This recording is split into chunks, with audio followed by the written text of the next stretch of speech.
With just a few days until the end of the year 2019, you may be thinking about, or perhaps you are already in the process of setting your New Year's resolutions and your goals for 2020. If you don't have much experience with setting these annual goals and New Year's resolutions, or maybe you haven't been that successful with it in the previous years, it can be quite daunting and overwhelming task. And for that reason, I've created this video where I will share with you my process of setting goals that I've been using with great success over the last few years, and I believe it will help you massively as well.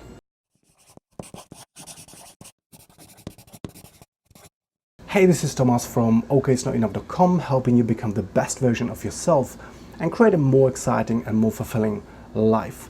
And as you can tell, I'm not in my usual studio in London. We are traveling. I'm currently in the Philippines, and this is my studio for today, which I'm pretty happy with.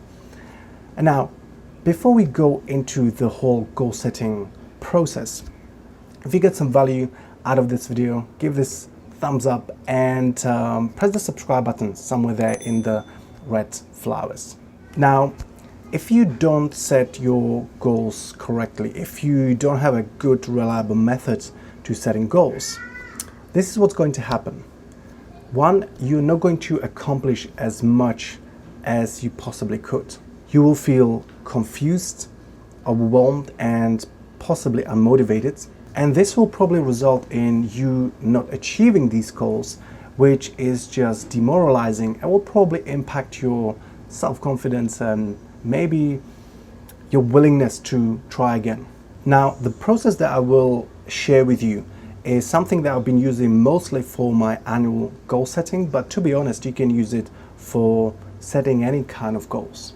I've been using this method with great success for many years now, and hey, if you want proof, just check out my website with my annual goals and with the updates and with the results that I've got. The method is really quite simple, but I believe that there is power in simplicity. And hey, why making things complicated if you can do them simply?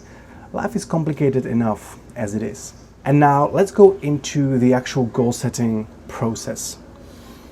And when you're setting these yearly goals, I suggest that the first thing that you do, you identify the areas of your life that you actually want to improve.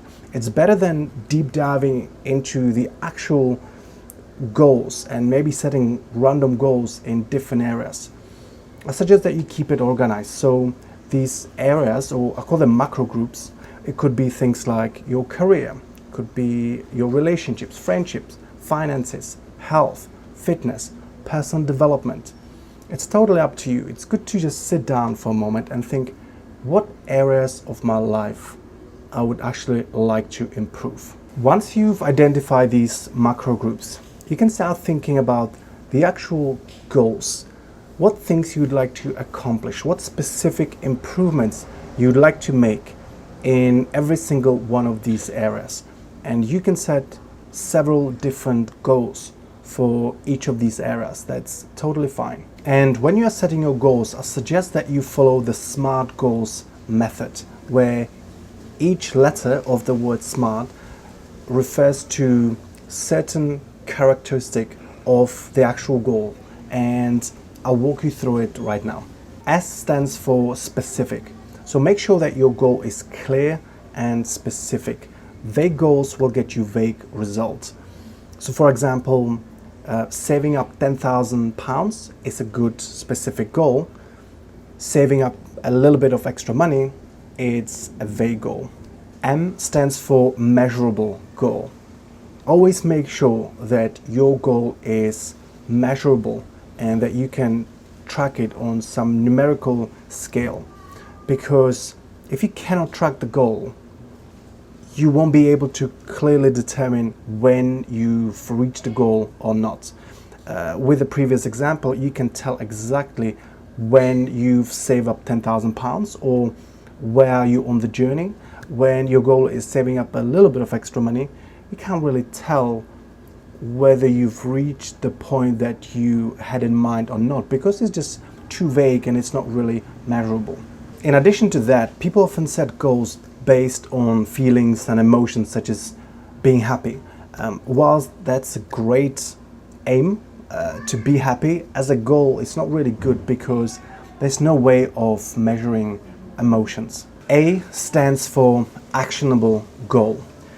When you set a goal, make sure that it's a goal that's within your control. It's something that you can take action towards. Because if you can't, what are you going to do? You will just sit and wait. It's not really your goal. It's not within your control. It may be within someone else's control, but then that means that you can't do anything about it. And if there's something that you want and you can't do anything about it, that's not really a goal. That's pretty much just a wish. R stands for realistic. You may be tempted to set a really audacious goal, and that's all great. However, it should be realistic for you to be able to accomplish it within the time frame that you've given to yourself. If not, then you're just setting yourself up for failure. And secondly, as soon as you will realize that it's actually impossible to accomplish that goal, what will happen that you will just start feeling demotivated because, hey, what's the point of running after that if you can't even achieve that? And you will probably give up way too early. And T stands for timely goal. Hey, each goal has to have a deadline. Define your deadline clearly with a specific date. A goal without a deadline is just a wish, and you're not here to be just making wishes. Now it's a good time for me to tell you that there are two kinds of goals that you can set.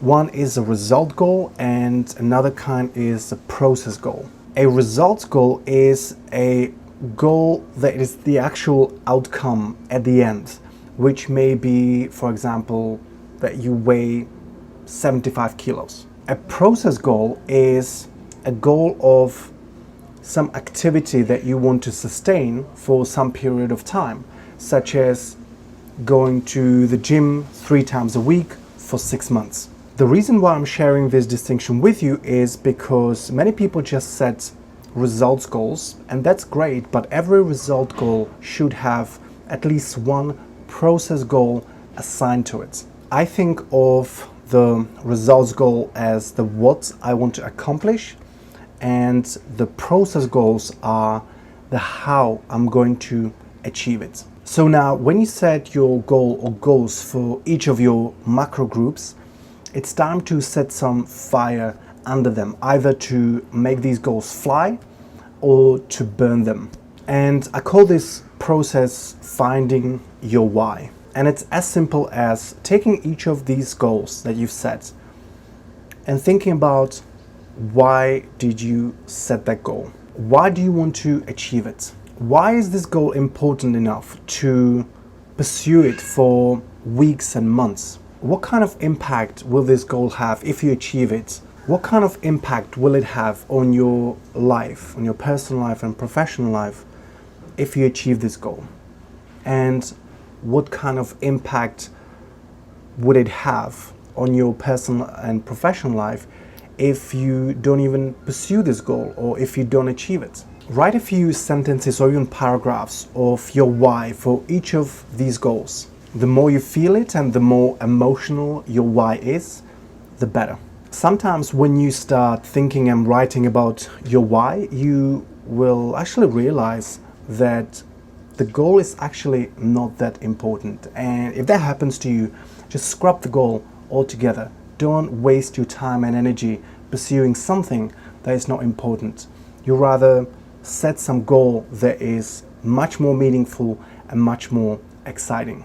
And the final step I call thinking about the what ifs. If you want to make your goal really bulletproof, think about the most likely challenges and obstacles that may come up, especially when it comes to you and your commitment, consistency, self-discipline, but also logistical challenges. Brainstorm the top 3 to 5 challenges and obstacles that are most likely to come up. Looking back to your previous attempts and potential failures is usually a good idea.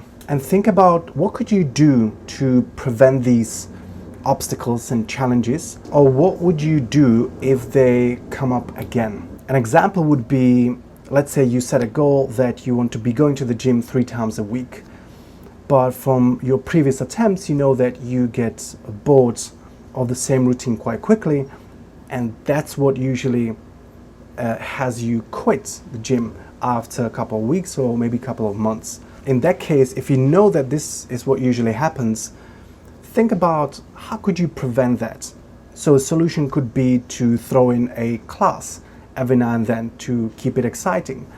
Maybe you want to make sure that you change your routine every 2 weeks, or that you start working with a personal trainer who will be creating these routine updates for you every couple of weeks or so. Think about this as vaccinating against the most common challenges and obstacles. Well, and there you go. That's my pretty simple and straightforward goal setting process that I've been using with great success for quite a few years now. I hope it's been useful. If so, press that like button. Don't forget to subscribe. I've got loads of ideas for new videos for 2020 that I want to share with you. And as always, thank you for watching. I always appreciate your attention, and I look forward to seeing you on the next video.